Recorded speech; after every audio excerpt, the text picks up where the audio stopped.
In this video, I'm going to be drawing a creepypasta character inspired by the art style of Little Nightmares, which is a video game series with a really awesome art style. It's a bit Tim Burton-esque, and I thought it'd be a lot of fun to try and draw it using Copic markers and colour pencils. Before I get into the creepypasta, I wanted to quickly shout out an awesome YouTube channel called Ace of Clay. You guys may have already heard of him already. He makes really cool horror sculpts and is some inspiration for this video as well because he's made some really cool Little Nightmares sculptures lately, so go check him out if you haven't already. But with that all said, and the obligatory like and subscribe and all that YouTube stuff, let's get into the creepypasta. Enjoy. The railroad crossing. I hear them all the time now. The train bells, ringing loudly in my ears, persistently clanging, clanging, clanging. I've tried to get rid of them. Earphones, blasting my car stereo. Nothing, not a goddamn thing can stop the damn ringing. It keeps me awake at night. Not like I could sleep much anyway. All I know is that my life now is motel after motel.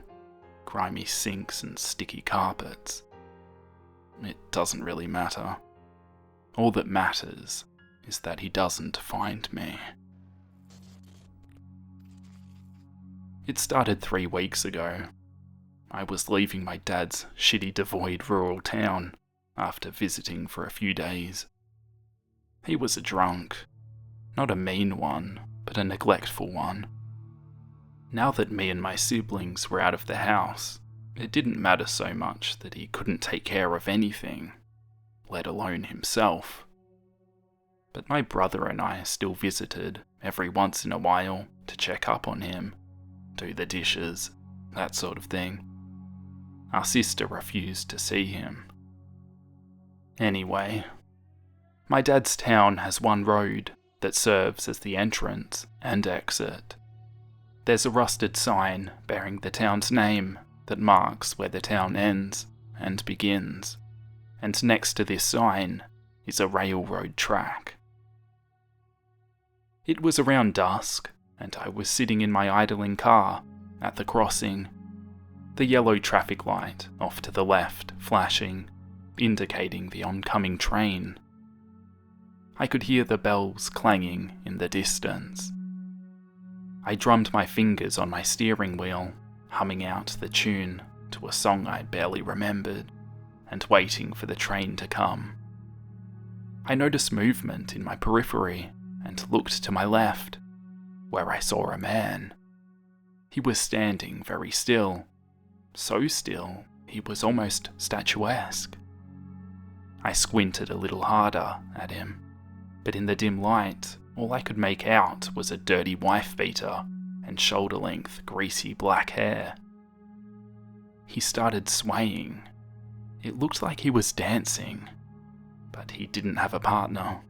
His arms were raised in the air, as if to be on someone's shoulders, and he waltzed around the edge of the track to the tune of the ringing bells. I thought this was a little odd, but as I said before, my dad lives in a small town, and druggies were a dime a dozen. I routinely saw unusual behaviour on my visits here. Still, I rolled up my windows and locked my doors, just to be safe. I sighed heavily and stared in the opposite direction of the man, in search of the train. It seemed to be taking an awfully long time for this damn thing to pass by. I glanced at the man again, who had now moved to the crossing in front of my car. He was continuing his waltz, feet deftly stepping over the metal of the track beneath him. "What the hell is he doing?" I said aloud, hand firmly pressed against my horn of my wheel. The man stopped, his back turned to me. I stopped honking my horn. Several seconds passed, and finally the man turned around, hips rotating before feet, and my stomach dropped at the face of the thing in my headlights. His face was marred, cuts occupying so much skin that he was made mostly of scar tissue than actual skin. He had sores on his cheeks and forehead, oozing pus and blood. And his smile, that twisted, rotten grin, will haunt every waking thought I have. He continued to stand there, grinning that blackened grin, and I prayed that the train would come soon so I could leave that man and that damn town behind. The bells were still sounding, but I could finally hear the horn in the distance. Frickin' finally, I muttered to myself, my eyes glued to the thing in front of me. He raised a hand and waved, slowly wiggling each finger individually. I could feel the pace of my heart quicken, and then, suddenly, he took off at a dead sprint and launched himself onto the hood of my car. He thudded heavily on the metal. I jerked back in my seat and laid on my horn to let him know to get the hell off my car, even though I knew it wouldn't work.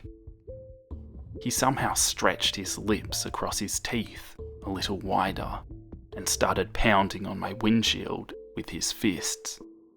Once, twice, over and over. The train was getting closer now. I could see it, and fissures began to crack the glass. I'll admit, I was scared. Who wouldn't be? He hit my windshield furiously, like he was desperate to get to me. I didn't want to know what he'd do to me once he got through the glass.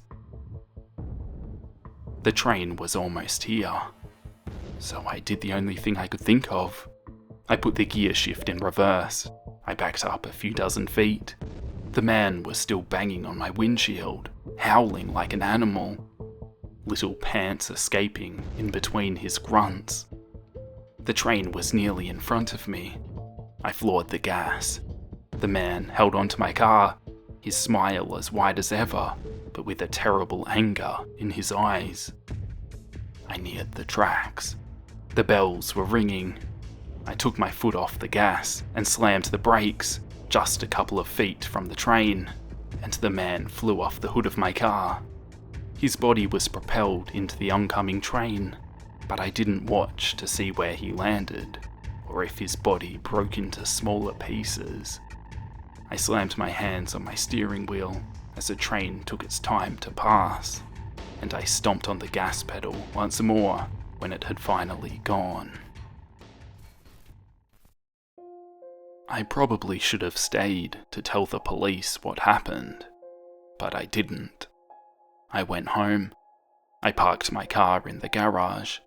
I cleaned the blood from my grill, and the next day, I took my car in to get the windshield replaced. I did my best to forget about it. I ignored the fear every time I got into my car. I drank myself to sleep so that I wouldn't dream. But I couldn't forget. And I didn't need sleep to see him again. I didn't drink enough one night, I guess. I dreamed of the man, howling, laughing, breaking through the glass of my car and hammering my body with his fists, his excited drool dripping onto my face, his oozing sores leaking into my mouth. I woke up in a cold sweat, and there he was, manifested at the foot of my bed. I hoped I was still asleep. I had to be, right? I slapped myself several times, but this wasn't a dream. I was awake. The man was dancing that same dance, whirling around my bedroom, the sound of the bells in my ears. And then he stopped, hands suspended in the air. His black grin widened, and he turned to stare at me, excitement in his eyes this time. I froze. I couldn't get myself to move. My fear was palpable, stealing any governance I had of my own body. I didn't understand how the man could be here. He was dead, wasn't he? We stared at each other, a stalemate. The air was still. The only sound in the room, the clanging in my ears. And then the man launched himself at me. He shoved me down and pummeled my chest, thrashing his fists against my rib cage. I felt a crack under my skin, and I gasped from the pain as he continued his assault.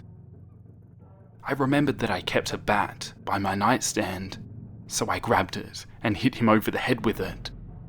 He fell to the other side of my bed, and I stumbled to my feet, my chest feeling like fire and my lungs struggling to keep up with me. The man slid across my bed slowly and stood up in front of me, body poised to pounce again. Then the left side of his body lit up with light, as if a car's headlights were trained on him. The bells were ringing, the horn was blaring, and the man turned to look when his body was thrust into my wall. He landed with a wet thump on the floor, and his body twisted so that I could see his face, even though his back was turned to me. My heart thudded painfully in my battered chest. What the hell had hit him? I stared at the body on my floor in horror and watched as it melted and disappeared. I left that night, packed a bag and tossed it in my trunk. I haven't been home since. I stayed in my car that first night at a truck stop. It's been motels ever since, never the same one for more than one night. I don't want to give him the chance to find me again, to finish what he started in my bedroom. But it doesn't matter where I am or what I'm doing.